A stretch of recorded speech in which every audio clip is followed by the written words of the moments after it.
Good day, ladies and gentlemen. I'm very happy we are making progress, and today we are going to talk about one major application of integration.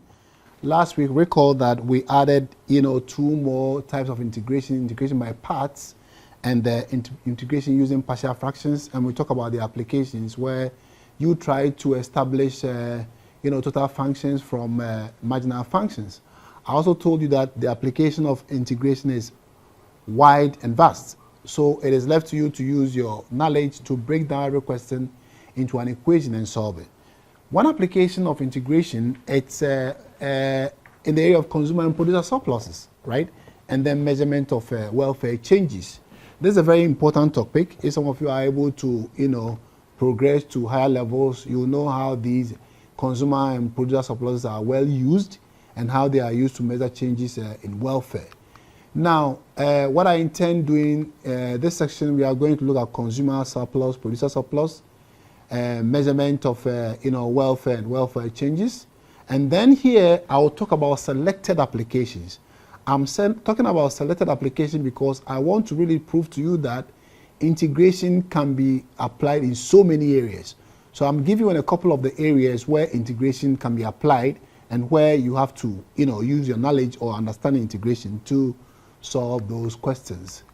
Now you discuss consumer surplus in microeconomics, right? It's the aggregation over all consumers of the difference between what they are willing to pay and what they actually pay. So if you have a demand function of this nature, this is your demand function. What happens is that at every price people are prepared to buy something, or you're prepared to buy something. But then the market establishes a unique price, okay?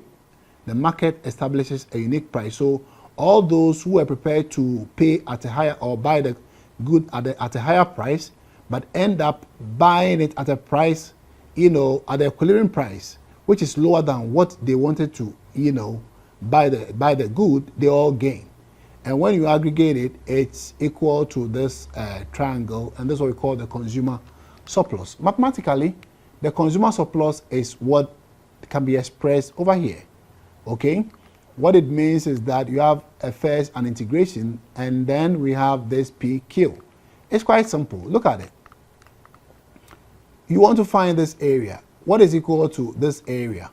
If you integrate this curve, okay, this line, this demand function within this limit, it gives you this whole area.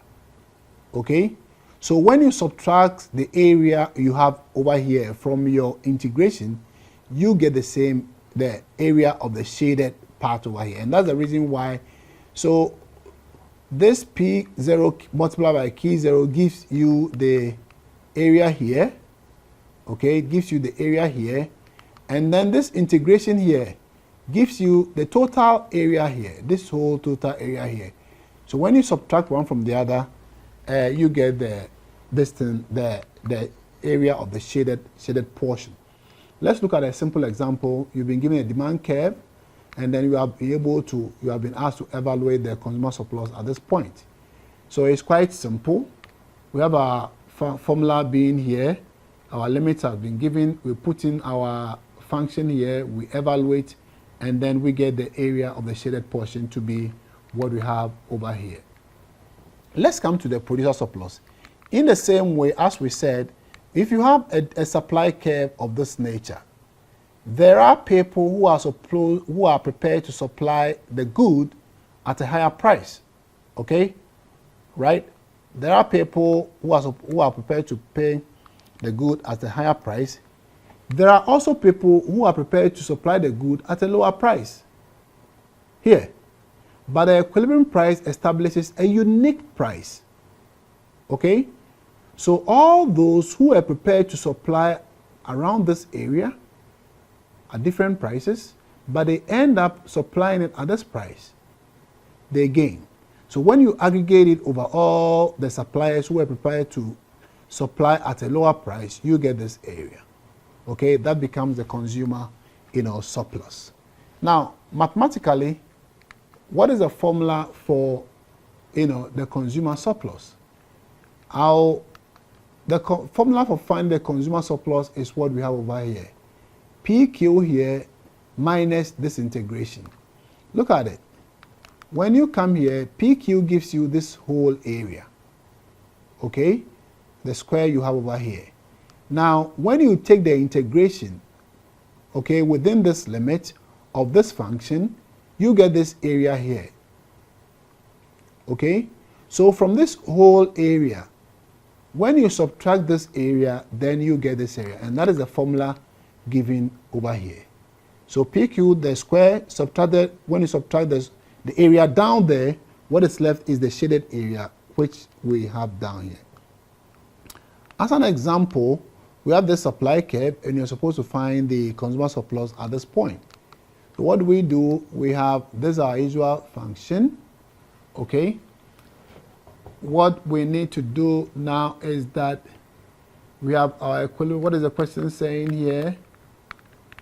We have where P is the price and Q is the quantity. Find the producer surplus if the quantity, if the equilibrium price is what we have over here. So we have been given our equilibrium price. We have this our function. And we have at equilibrium, we know P is equal to that, but Q is unknown. Okay? We know the P, we don't know the Q, but the integration is going at the end of a Q in relation to Q. So we slot into the equation, and then we have our Q. Now, when you substitute our function into the function that we have over here, then we are going to have PQ here, and then we have this function that we need to integrate. So when you go step by step and do the integration, we get this to be the consumer surplus. Now, let me give you a little thing about welfare measurement. When you have a welfare, a society is made up of consumers and producers. Okay? So the sum of the consumer surplus and the producer surplus at a specific equilibrium price gives us the level of welfare. So we measure welfare as the sum of the total, the sum of the consumer and producer surplus. Okay? Now, what happens is that if there is a policy, okay, let's say there's a change in price, okay, or government has imposed a tax or something, what happens is that the welfare, which is the sum of the total, the sum of the consumer and producer surplus, will also change. All right? And if we really want to know the change in welfare, right, or the impact of the policy, then we have to look at the change in welfare. So the change in welfare can be used to measure the impact of the policy. All what I mean is that you have an initial system where you have a certain level of consumer and producer surplus, right? Now, there can be a policy, a change in price, a change in quantity, a change in whatever, that will allow, the demand and the supply curve to change. And once that happens, definitely the consumer and the producer surpluses, the sum of which produces the welfare, can also change. So the impact of the policy can be measured with the help of the change in what? The welfare, which is the sum of the consumer and producer, surpluses. Let's look at an example to illustrate the point I'm making. Now, what we have here, it's the demand, okay? This is the demand of a commodity. There's a supply curve, okay? And we have been asked to calculate first the equilibrium price, calculate the consumer and producer surplus, provide a sketch of that, and then we have been told that there is a welfare, there is a policy implication that leads to a price change, an increase in price, whatever. And we are supposed to comment on the welfare change. Let's look at this example very well. Now, we have the demand and supply curve, which means that we need to find the equilibrium. At equilibrium, what do we know? We know quantity demand, at the same price are the same. So we equate the demand and the supply curve, trying to find the quantities, and we have a quadratic here. When you solve this quadratic, you have 2 points. We are not interested in negative figures. In economics, negative values do, interpretation is sometimes flawed. So we're not gonna use that. So we have, this is our quantity here, and then once we slot it into the equation, we are able to get our price, okay? So we have our equilibrium quantity and our equilibrium price. So once we have our equilibrium quantity and equilibrium price, we should be able to calculate our consumer surplus and our producer surplus. So this is our consumer surplus here. The formula is given here. We put in the demand equation, the equilibrium quantity, equilibrium price. We evaluate what we have over here, and this is what we get. This is a formula for the producer surplus, okay? What happens is that in the same way, we put in the values here, we evaluate the integration here, and when we manipulate, we get this. So this is the producer surplus, and we have been asked to sketch the curve. If we sketch the curves, we get something like this. Okay, this is just a rough sketch of, so this is our equilibrium price, okay, this is our equilibrium quantity, this is our demand curve, this is our supply curve. Now, we have been told that there is a policy that allows price to go up. Maybe it's a tax or something, so the price has increased, right? Now, notice that this is our consumer surplus, all right? And then this is our producer surplus. So our welfare without the price change is what we have over here. Okay, the welfare without the price change, which is the sum of the, consumer surplus and the producer surplus, is this. Now, when the price increases, the welfare now, which is the sum of the consumer and producer surplus, also change. So when the price increases, this is now the consumer surplus, and this is the producer surplus, okay? And actually, what we have standing here dissipates. This is a loss to society, a loss of welfare to society, because as a result of the policy, we cannot find it anymore, meaning that it's dissipated. So what we need to do is that we now have to calculate the consumer surplus here, okay, calculate the producer surplus here, and then compare it with the initial welfare, which is the sum of this consumer producer surplus, and then we see whether welfare has improved or welfare has reduced. So the first thing we need to know is to estimate the quantity here. Once we know this one, we need to know the quantity here. So we slot it into this equation, and when we do that, we get this value here to be this. So the value we see here is the 45 here. So as a result of increase in price, quantity demand has increased, has reduced, and now we are back into calculating our consumer and producer surplus. This is our consumer surplus, okay? Within that interval, we obtain this one, okay? Within that same interval, the producer surplus is what over here, and then we obtain this one.